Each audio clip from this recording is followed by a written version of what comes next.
with us, and Blessing, we thank you for the updates there.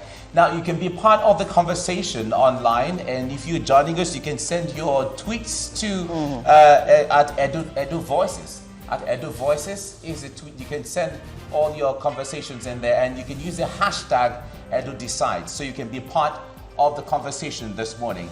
And as you'll be part of the conversation, any question you have to ask to the governorship candidate to be hosting this morning and any part of the show today, you can send your tweets and then we read them.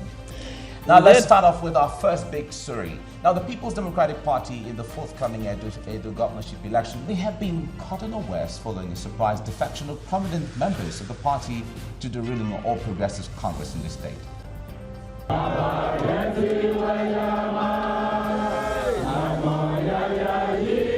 This was how the 4 PDP defectors with their army of supporters were received into the APC fold in Edo State. The defectors are Dr. John Ubeide, Dennis Ewowan, Tony Alile, and Veronica Agebo, also known as Madam Golden Penny. Edo State Governor Adams Oshomole and National Chairman of APC, Chief John Odige Oyogun, were among party faithful that received them. Others included the Edo State Chairman of APC, Ansem Ojezoa, and the candidate of the party in the forthcoming governorship election in the state, Godwin Obaseki. And all of them could not hide their joy about the development. You know, there is something called insurance. There is something called reinsurance. This is the reinsurance that Edo State is safely in the hands of APC. The defectors, well known in Edo State as PDP world leaders and canvassers, were later taken to APC campaign grounds in Benin City to let the electorate know their stand on the coming election. Some of the defectors appealed to the eligible voters not to allow the PDP, with its known record of maladministration, to return to power in the state. I'm standing here now with my canvassers, my unit heads, and executives of some of the wards. We also joined and fight the cause. And this cause is a cause I believe in. Other speakers during the campaign that took place at various wards in Benin City included Governor Adams Oshomole, Godwin Obaseki, and Chief John Odige Oyegun. And they all advanced good reasons before the people to vote for APC come September the 10th, when the governorship election will hold. This man is not coming to learn. Government and party is like family. Every family gets their own tradition. If you come from family of thief, you must to thief. If you come from family of work, you must to work. We don't do many roads, but the one we will never do, 920 pass. So as governor, I will continue to do the road we never do. We don't do many school, but we don't finish them. So I will finish the school when we never finish. I want to assure you today that we think when comrades don't do, una go see the one way past that. The campaign train also visited Yekoba, a nearby community in Oredo local government area of the state, where it received a rousing welcome. On behalf of myself and the individuals and the elders of Yekoba community, we hereby endorse Godwin Obaseki and Carl Ofonye, TVC News, Benin City, Edo State. TVC breakfast all the way from the heart of the nation, Benin City. Okay, we're now joined by the governorship candidates of the All Progressives Congress in Edo State, Godwin Obaseki. Thanks for joining us and good morning. Thank you. Good morning. I'm sure it's been a really, really busy time for you. You can tell from my voice. Yes, but we will start, of course, by giving you a profile of the gentleman who may become the next governor of Edo State. Now, the Edo governorship candidate of the All Progressives Congress has a career that spans more than 30 years in investment banking, asset management, securities trading, and the public sector in Nigeria and internationally. Now, he currently serves as the chairman of the Edo State government's economic and strategy team, a position he has held since March 2009. Now, in 2001, he was nominated a global leader for tomorrow by the World Economic Forum. Thanks for joining us, certainly.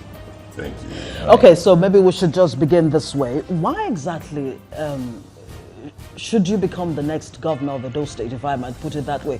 What stands you apart from the other guys or your major contender? Thank you. Well, in the last 8 years, I've been very much an integral part of this administration.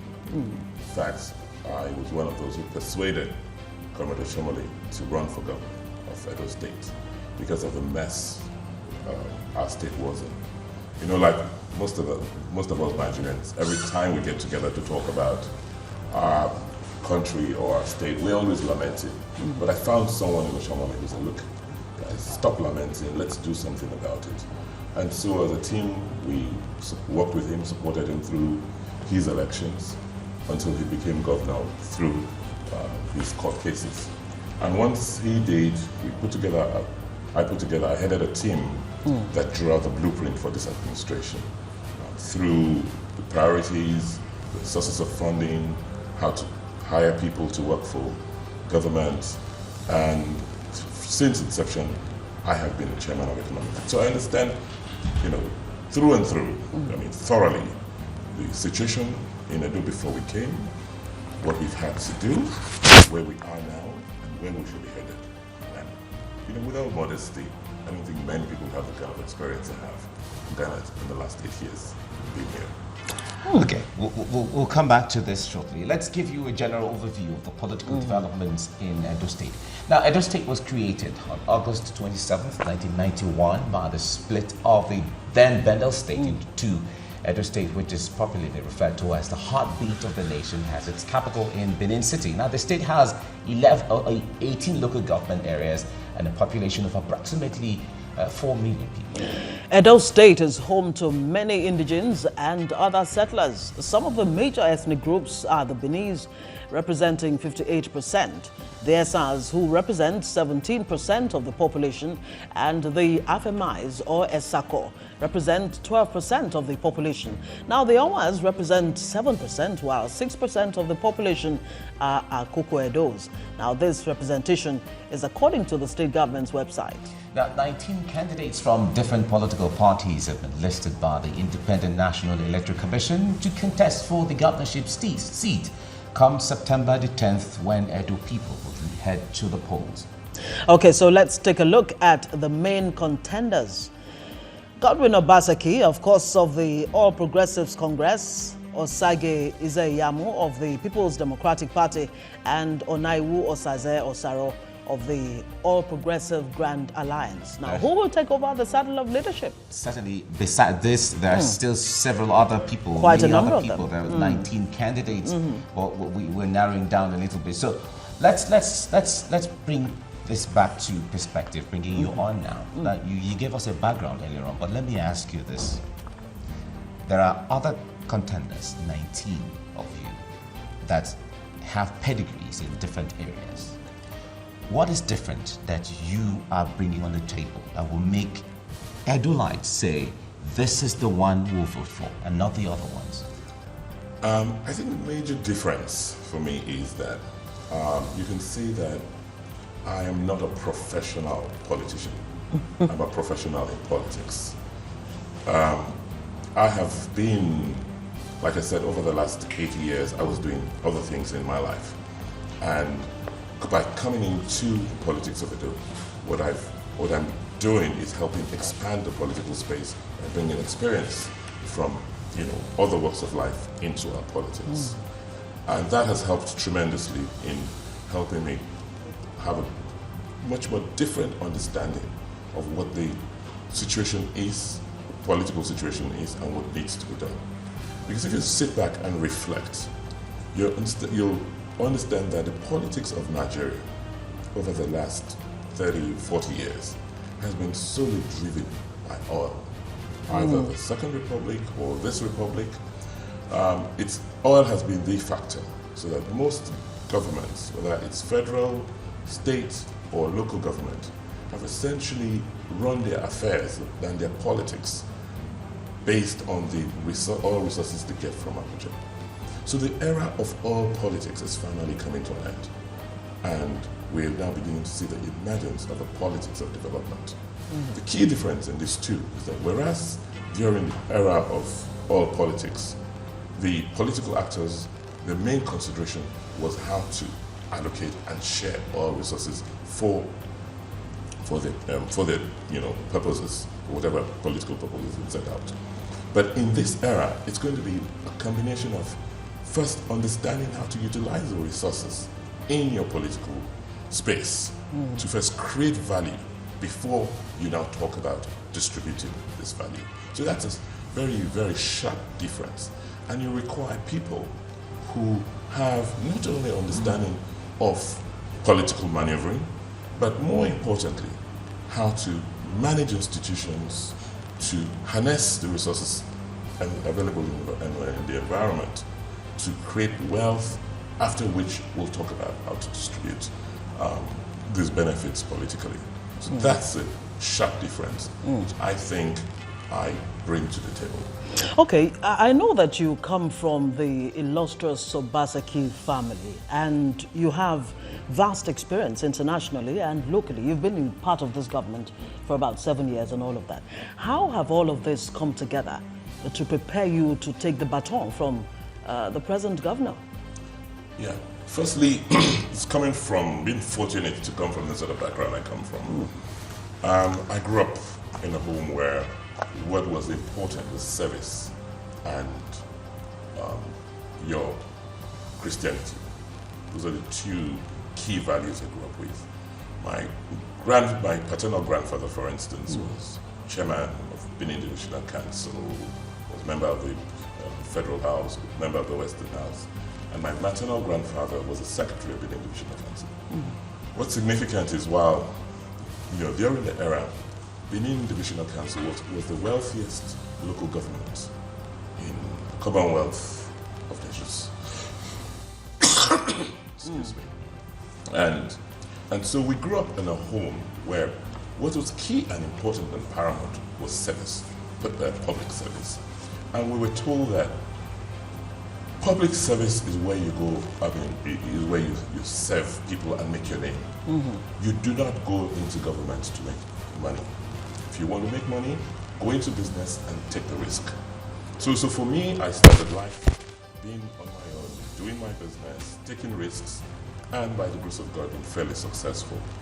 And this second phase of my life is what next? We go back to the tradition I know, which is public service. And so that's why I joined the team, and I said, look, I want to pay to serve. So in the last 8 years, I've essentially committed myself, contributed, and have not had to receive a kobo, a salary from a You've been doing that pro bono? I had to do it pro bono because I said, my mantra is I want to pay to serve. Because I've benefited so much from Nigeria. I've been relatively fairly privileged. So the only thing I can thank my God with is to give him back service for my people. All right. Now, Godwin, states in Nigeria have been very reliant on federal allocation, and Edo State is going to be unique in different aspects, as the case may be. But in the face of talking about diversification generally, if the state has to key into that diversification, what is the comparative advantage that Edo State has different from others? Don't forget, Edo is in the heart of Nigeria. That's why it's called the heartbeat of Nigeria. We have three unique advantages. Sorry. So we need to get you some water. Yeah. Yes. First, it's its people. Don't forget, this is a place through the centuries have created their own political institutions and created empires. The other advantage is its location. It's so uniquely located in Nigeria. It's at a node. You cannot go from the west to the east or to the south of Nigeria without going through Edo. And lastly, it's very rich land. So these three competitive advantages puts it in a unique position, such that it's always been, Edo has always been rich, and because it's very resourced. But what you now require is to have managers, you have people of competence, people of character, sit down and take the Commonwealth, take those resources put together for the benefit of the people. Specifically, the way we looked at Edo, we looked at it from those three advantages. First, it's people. If you enable the people of Edo to be at their best, they will behave the way their forebears behaved centuries ago by creating one of the largest and most successful empires in this part of the continent. So it's about people, education, and empowering them. The second factor is the location. Because of its unique location, it's at the core of infrastructure of this country.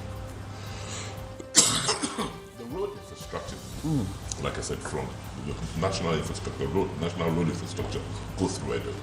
The expressways, or you have expressways coming into Edo and leading out of Edo. Ditto the electricity transmission lines and the gas transmission lines. So what we've done is to, in terms of what, first rebuild our own internal infrastructure to take the benefit of the road infrastructure coming in at the federal level. We've also been able to have initiatives to take advantage of gas and transmission to make Edo also an electricity hub. These two factors means that you can always receive traffic, human and economic traffic into Edo, and also generate electricity that can propel industry in Edo. Then lastly, which is going to be the area of focus, is the land resources. I mean, Edo, like I said, it's blessed. We have about 2 million square meters of land, and very arable land, traversing swamp, rainforest, and Sahel or savanna. That gives us such diversity in terms of what we can produce. So once you can put all of this together, you're likely, we're going to create a state that is an economic powerhouse in Nigeria and Africa. Indeed, I mean, that's very interesting. The picture you paint actually gives the imagery of a state that symbolizes what exactly Nigeria means. It's almost like a microcosm of Nigeria, blessed in population and human resources and all of that. Okay, but before we, I land on my question and let you react. Let's remind our viewers on TVC-E that we're going out on TVC Entertainment. But viewers there, as usual, you can continue with TVC Breakfast on TVC Nigeria on Concert Channel 190, DSTV 418. You can also catch the program on GoTV 45 and ACTV 510. So tune in and let's go on this discussion.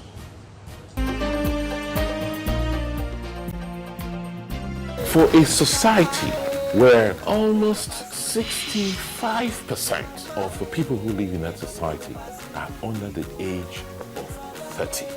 The policy, therefore, must be focused on these people. We've talked about our economic policy, which is essentially to create jobs through private sector investments. A lot of the investors will come in, they'll require people to work. As a policy, we'll work with each one of them to say, what do we do?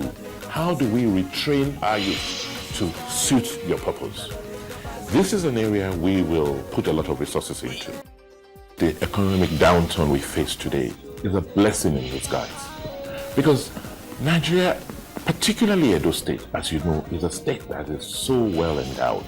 I mean, what don't we have here? Hectares of arable land that cuts across a whole range of vegetation, from swamp to rainforest to savanna. We have solid minerals, Edo State alone has almost 256 mining licenses, from lead to gold to barium to limestone. I mean, you can just go on, it's endless. Edo has one of the largest onshore gas reserves in this country. So with all of these endowments, we have no business to be. All right, you're welcome back. You're still watching the special edition of TVC Breakfast, coming to you from the heartbeat of the nation, talking about Benin City. And we have our guest, the governorship candidate of the All Progressives Congress, in the person of Godwin Obaseki. And, well, thank you so much for staying. It's still very early in the morning, and Nigerians are getting the opportunity to find out exactly what you're bringing to the table. Now, going back to the question I asked before we went on that short breather, Edo State seems to symbolize Nigeria as a whole, in multiple, multi-diversity, natural resources and all of that. Are you saying when you become governor that Edo State will actually be the catalyst that will move Nigeria to that place where it wants to, talking about diversification of the economy, diversifying its, revenue base and all of that?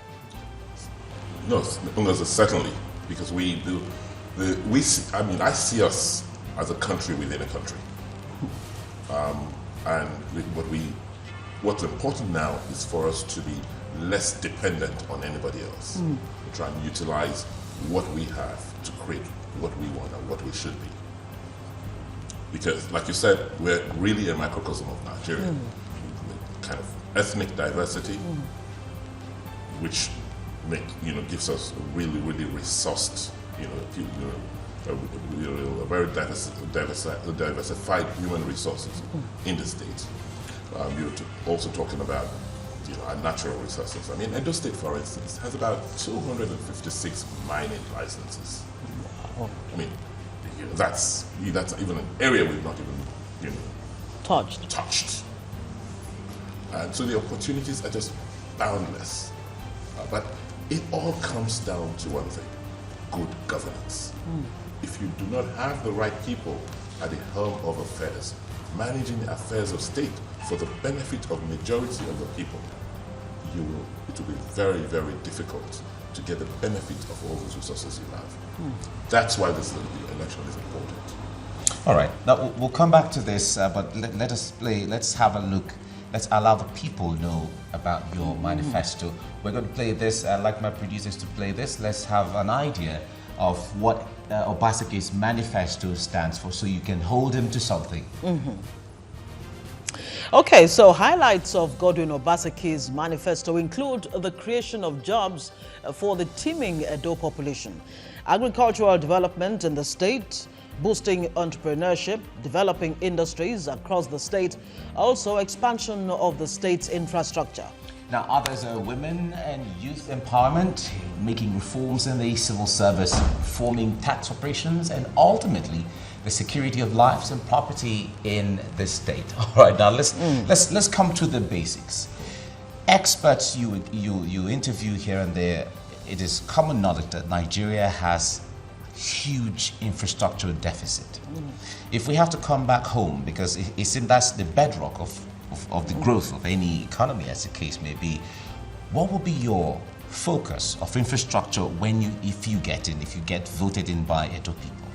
I think for development, you have three or maybe four key infrastructure that you require for fast economic growth. The first are roads. You need roads, because without roads, you can't grow. And that we're spending a lot of money on. The second is, for your industrialization, you need electricity.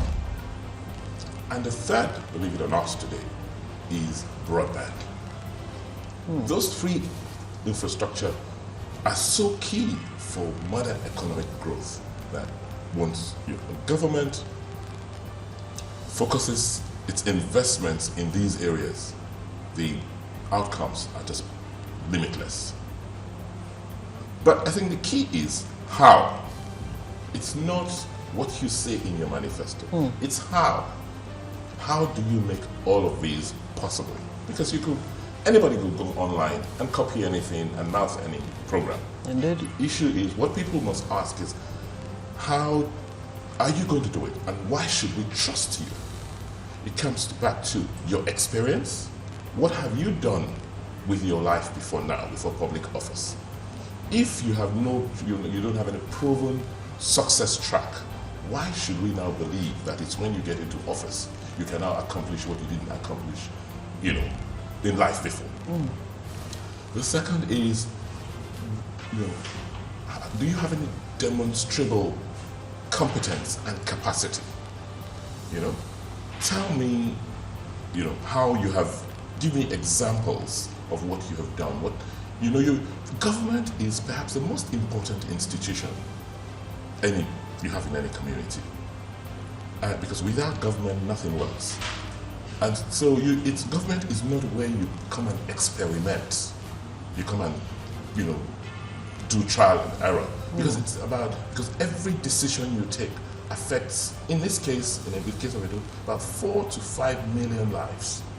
So it's about you being able to demonstrate what you have done, the capacity you have, before I can even believe you to say, yes, I can build roads, I can, I can fix electricity, or I can create an e-commerce environment for my people. I think that for me is the key. It's not what you say, it's what you've done. But if you look at the last 8 years in Edo State, what have we done? Before we came, there was nothing. The myth was that Edo is a poor state because it's a civil service state. It doesn't have, and so that was the excuse for not building infrastructure, for not building roads, for leaving our state, our schools in a pathetic state. I'm telling you, I'm sorry to say, the PDP government that ran Edo State was just criminal. Criminal in the sense of what they did to the infrastructure they met. You had schools without roofs. Kids were sitting on bare floor. I saw some of these classes and it almost dragged me to tears. There was one classroom in particular. This school had no roof and they had 2 classes in one room. One facing, there was a blackboard on one side of the room and the other. So you can imagine the cacophony, the madness in that room. And that was supposed to be a school. That's quite interesting. And what I would like, to find out, you talk about, the need for the people to ask the how, and not necessarily, saying we can do this or we can do that. Now, you've been part of this government, the present Oshomole government, for like 7 years, yes, leading the economic team. Right. What kind of value would you say you have added to the government, but more importantly, to the lives of the people?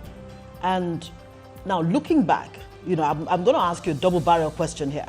Looking back at Edo State could pride itself in, it was the hub of business, breweries, cement, companies, and all of those. Many of them are comatose now. How do you plan to revive that? Okay, let me take the questions in bits. First, before 2009, Edo State was technically dead. Life here had almost come to a standstill. At this time of the year, the rainy season, you could not drive into the main city. The amount of flood in Guber by the university was unbelievable. Sometimes unbelievable. So the infrastructure had completely broken down. Security, there was so much insecurity. It was not uncommon to just find daylight robbery. In fact, there was an incident where armed robbers actually went to a bank on Akpakawa Avenue with welding machines, and they stayed there for like 5 hours unoperated, and nothing. So people must always remember that up till 2009, the state had ceased to function. The government functionaries barely lived here. All they did was waited at the end of the month, took their location, and they traveled. So what have we achieved? First, we have reenacted government. There is now a sense of government that there's somebody or some people in charge of the state who you can hold accountable and responsible for actions. Before then, they just didn't feel any sense of responsibility. In fact, it was the people. They blamed it all on the people. That's the first thing. So we now have a sense of government. We also have a sense of accountability. We can account for how much we have received, how much we earn, and how we spend what we earn. we have done, one thing we've done that's been very, very significant and has led to all of this is, once you have a sense of accountability and responsibility, the next thing you do is make sure that your procurement process, the way you buy, you procure, is efficient and transparent. So when I hear the PDP governments talk about huge sums of money, cyclical amounts like 600 billion, in some cases crazy amounts like trillions, I just say, well, first, I don't blame them. A lot of them are quite uninformed. But what's important is in the total amount we have spent on almost 1,000 kilometers of road network in Edo State in the last 8 years is less than the cost of that Abuja airport road that was given up by the PDP government. So it tells you that it's not about money, it's about how you manage what you have. But if you've never managed things in your life, you've never managed an institution, you have never even earned a salary from a proper institution, where you now have to do your personal budget on how to, what's coming in and how to spend it, how can you talk about managing a state? And that's what has happened. So if you look at the characters, even though some of them parading themselves to want to be governor from that other party, they don't have a sense of what it takes to run institutions. So how can you bring back the glory days? The glory days. After industries, before, through the military, the whole paradigm for industrialization was different. The capital formation process in Nigeria was quite limited. So government had to intervene, build breweries, to build, cement companies, because the level of entrepreneurship and domestic savings in private hands was not much. So the government drove the industrial process, but there was discipline. That's why these things were actually created. What happened? Through the military, and then, since 1999, a lot of these companies were balkanized because they came into government with a different purpose. This is what they saw, this is what they meant, and they just balkanized them. I mean, you look at Okula Cement, for instance, was balkanized. Bendel Breweries, they stole. I mean, there's nothing, Ubamudi administration, nothing that was created before their time, they met, that was not balkanized. But what is even much sadder is that they then claimed, because they, in their limited memory, that they could still continue that paradigm of industrialization. Whatever they claimed that they created, whether it's a juice company, a cassava company, these were all scams to take money out of government. They claimed they built a juice company that never operated one day and sold it to themselves. And the list is endless. So when they come out and talk about, industrialization, I say, first, you guys, you don't even have the character to even manage what you got, what you claimed, you created, you stole. But more importantly, you don't even understand that the world has moved on, that it's no longer government's business to create industries. Government's business is to enable industries to kickstart through policies. It's not, our priority today should not be government putting money into Bendel Breweries. Because a company like Nigerian Breweries is currently in Edo State preparing to build the next largest brewery in Africa, in Edo State. And the jobs are going to be created here. So for me, my role as a governor is to enable for people who know how to, who know their businesses, to come here and locate, industrialization. I say, first, you guys, you don't even have the character to even manage what you got, what you claimed, you created, you stole. But more importantly, you don't even understand that the world has moved on, that it's no longer government's business to create industries. Government's business is to enable industries to kickstart through policies. It's not, our priority today should not be government putting money into Bendel Breweries. Because a company like Nigerian Breweries is currently in Edo State preparing to build the next largest brewery in Africa, in Edo State. And the jobs are going to be created here. So for me, my role as a governor is to enable for people who know how to, who know their businesses, to come here and locate those businesses here. Not me trying to assume that I have the competence and capacity to create industry. My competence and capacity should be on how to run government efficiently, honestly, and accountably. Okay. People have started reacting to what we... Now, we gave out the Twitter handle earlier on, and it's been running. You can send your tweets to at Edo Voices, and you can use the hashtag Edo Decide. And so there's a number that has been on all the while, 090-958-71177. You can send text messages. Now, we have some texts here for you, reaction, and the first here about several of them border on school fees. Now, this one says Edo University school fees is on the high side. Please ask Governor to be Obaseki to reduce it because I want to withdraw my children to other universities. Then the next one is similar to it. By September 10th, you would have been elected governor of Edo State. I want my children to study at Edo University, Yamo, but the school fees of 500,000 is scaring. Please try and reduce it, even if it is by half. I will definitely mobilize votes for you. That's a reaction. Then there's another one from Irabo. He says, help me ask my governor to be come September 10. What is he going to do about the high school fees being charged by Edo University? It is killing us.